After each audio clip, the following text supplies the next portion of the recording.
right, guys, let's go ahead and check out this compilation video. Here we go.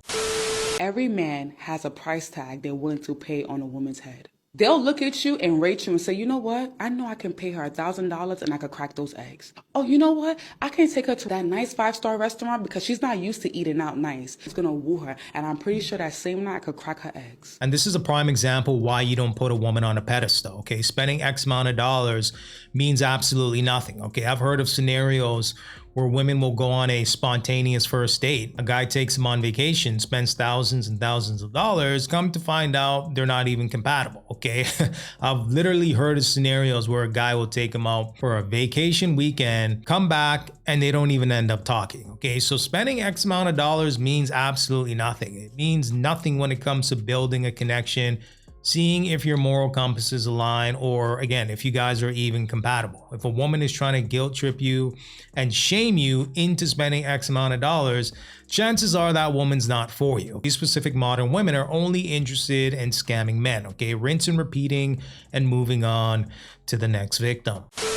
A lot of men want a beautiful, ambitious woman until they are actually faced with a beautiful, ambitious woman. I find it so ironic. Very same things that initially attracted the man in the first place, i.e. your beauty, your hustle, your drive, are the very same things that if he has unaddressed insecurities will be the demise of your relationship or situation. When it actually comes down to it, a lot of men aren't equipped to deal with women who are strong and confident and sure of themselves. And what we're not doing is playing small to make somebody else feel big. Majority of men are not asking for strong and independent women that are hustling, okay? That's not at the top of my priority list when I'm looking for a woman, okay? A lot of these types of modern women try to spin the, I guess, strong and independent aspect into a positive as to why a man's not interested. They'll go ahead and flip it and say, well, he wasn't emotionally intelligent to handle me, okay? That's what they'll say. Or, you know, they'll bring out the shaming tactics like he wasn't a real man,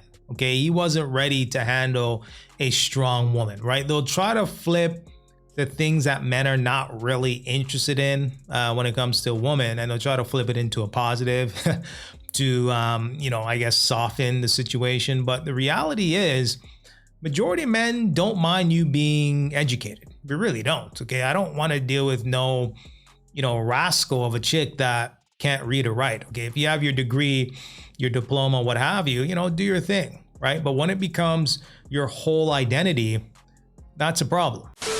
Biggest regrets in my marriage is that I waited to say things. And the reason why I did it was because I felt as though I was keeping the peace. I felt as though by not saying something because it was small or whatever, that it wouldn't have been that big of a deal. Or, and y'all fellas know exactly what I mean when I say this, I'll bring up something, but then instead of that something being addressed, now it's got to be, well, when you blah, blah, blah, it's like, but we're not talking about that right now.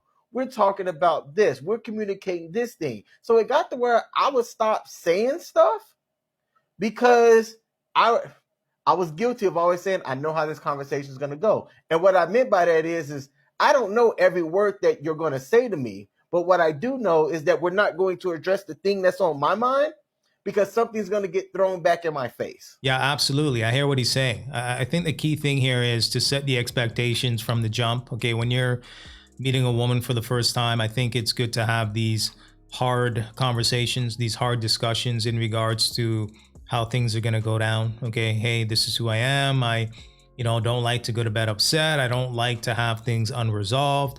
This is the way we're going to be handling things when we have disagreements or things that we don't necessarily agree on. Okay, I think having those kind of parameters when you're in a relationship or marriage is crucial. It really is, because if you don't really have any guidelines and it's kind of like this free-for-all where, you know, you guys are just handling it any which way / there's no communication, I think that's a problem. It's a lot harder to address the uncertainties a lot later because she could turn around and say, well, we didn't handle things like that before, right? It's a lot harder to change the pattern of something later down the line.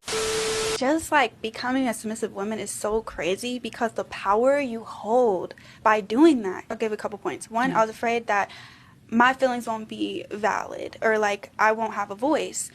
What I noticed by just letting my husband make the decisions and just following that, he asks me for all the advice. He comes to me for every question. Yeah. He'll call me, what do you think about this? I don't know what to do. I'm like, wow, what? Yeah. And then I say it, what I think, and then he does it. Mm-hmm. So I end up having a leadership role by just letting him be the final say, but he values my wisdom. Yeah. Add on what you're saying, like with that word submit, right? When you look at it from an etymological, you break it down, it means she responds to you.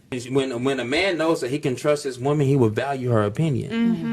A man, when he knows that his woman has his back, and when he knows that he has that woman that he can trust, he's going to love her and value her in everything that he does. Yeah. That's a great point. And just to add to that, as a man, as a leader, a great leader knows how to communicate. Okay. Not only communicate, but they know how to listen. Okay. They have empathy. They show empathy. Okay. So, you know, when you're in a relationship with a woman, or if you're married, you don't necessarily want to have a dictatorship. Okay. You want to have an environment where a woman can provide her feedback. Okay.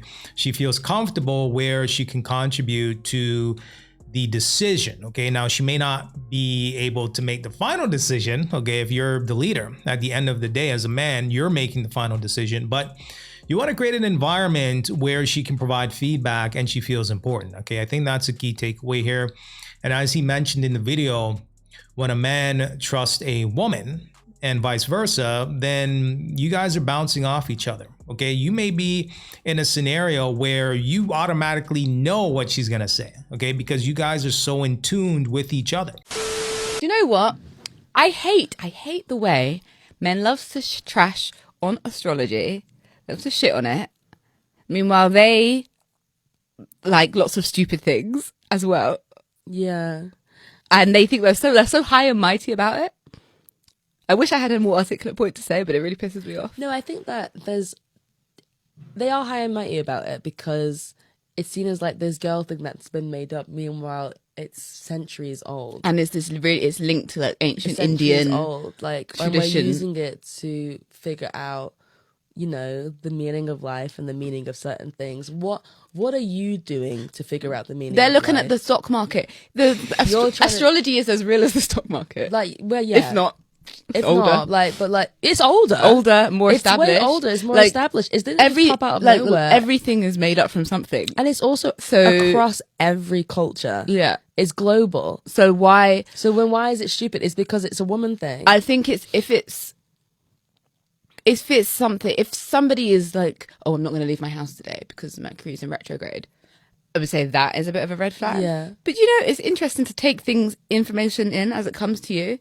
Everything is dumb until men can learn how to make money from it. Yeah. And that's the truth. Everything that is stereotypically a woman's thing, when it comes to professions, men run it. Mm-hmm. When they start figuring out how to monetize astrology, then you'll see watch those crystal companies you're buying from. I'm sure they're male run. To compare astrology with the stock market is nasty work. It really is. Okay. For us men, we can't rely on a deck of cards and zodiac signs, you know, to say that, hey, I'm an asparagus in order to conquer this world. Okay. We got to roll up our sleeves and get to work. Okay. Society is not going to coddle to our feelings because we don't feel like it. Okay. We have to build ourselves up. And if you're lucky, you don't start building up your value until your 30s. Men crave sex and not relationships because outside of sex, a lot of women don't have anything else to offer. Outside of the 1% of millionaire men who have money to throw down the toilet, most men need you to bring more to the table than looks and your body.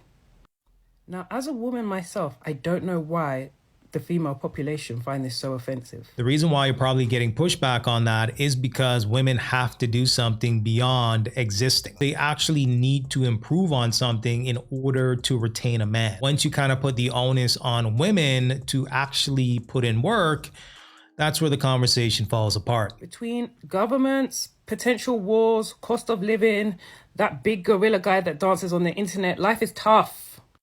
And what men want to do, like any normal person would want to do, is select a partner that they can go through life and build success together. And I continue to be surprised with women who are offended when men want to build with a woman who equally contributes to the relationship. Now, I don't know if it's the word equal that's throwing you off, but to define it, equal does not mean the same. So there is absolutely nothing wrong with wanting a man who goes outside to work and is the breadwinner. However, you need to add value to help him be able to do that. If you want him to focus on making money, you have to then pick up the slack in the other areas that allow him to focus on that task that is so important to you. Next, most men are boys, basically. They like fun, they like play, they like enjoyment, which is why they love their boys. A lot of women are so boring. Oh my God, you lot are boring. Not only that, but with your boys, you can be brutally honest, okay? You don't got to worry about hurting somebody's feelings. You don't got to worry about sugarcoating what you really want to say, okay? When you're with your boys, you can be a lot more honest, okay? I know modern women will say, you know, I want a guy that's honest and he keeps it real, so on and so forth. No. You lot don't have much to talk about. You don't have much value to add to a conversation. You can't talk about serious subjects with a serious point of view. I was going to say all you know is City Girls and Casamigos as a joke, but is it true for some people? And what I found is a lot of times the bad girls have the personality. The bad girls, as men quote them. We're all people. Yeah, so the bad girls know how to have fun, joke around, play, hear certain stories, have their feedback, just have a friendship vibe. If you notice, a lot of guys' side piece, no disrespect to side pieces, is that like bad girl because they have fun. That's actually their friend. And this is a double-edged sword that swipes men on the way back because men want to swing so hard for this virtue thing. And I do agree that we should, respect ourselves and respect our body. But what ends up happening is they end up picking the good girls, the fresh girls that don't really have any personality other than their virtue. And it's all fun and exciting while they're chasing this girl down. But when they've locked them down and they realize this girl is bad at sex, this girl doesn't have any other interests, possibly apart from church, this girl doesn't really listen to music, so we share no common interest. So a lot of men are in relationships with good girls who they begin to despise because the girl's so boring. I think that's an interesting point that doesn't get talked about a lot, but it's like, what would I rather have? Would I rather have peace and quiet or a ratchet chick that's for the streets? In a perfect world, you would want to find a woman that you are compatible with from a intellectual perspective. So ladies, to really make a mark and really get what you want in this game, you have to strike the balance of being someone who respects herself, is respectable, wants to be a person that adds value in life and wants to succeed in her own area in life, whether that's inside or outside. I'm not saying you have to go and be a career woman, but balance that with also just being someone who has your own interests, your own thoughts, your own opinions, because what you're hoping to do is build a home essentially with someone, and that home has to be a happy home. That a happy home cannot be built on virtue. A happy home cannot be built on a man paying all the bills. Those are just kind of processes that occur in your home. A happy home is one where two people are friends and they are able to go through and navigate life together with their friendship. So if you feel like as a woman you don't have much personality, start working on it. If you are a woman that has maybe given yourself away too freely in the past, start working on your own self-love and your own self-respect.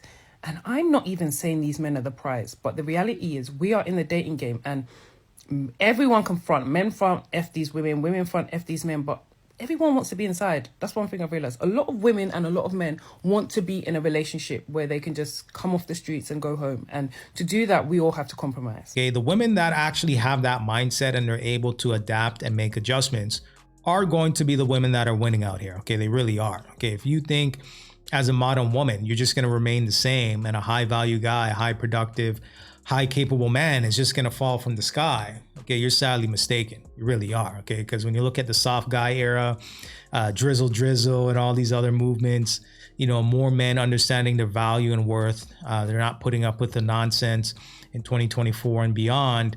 it's going to be a lot difficult for these modern women, or just women in general, to find these men. They really are, okay? Because we're not out here going to the club.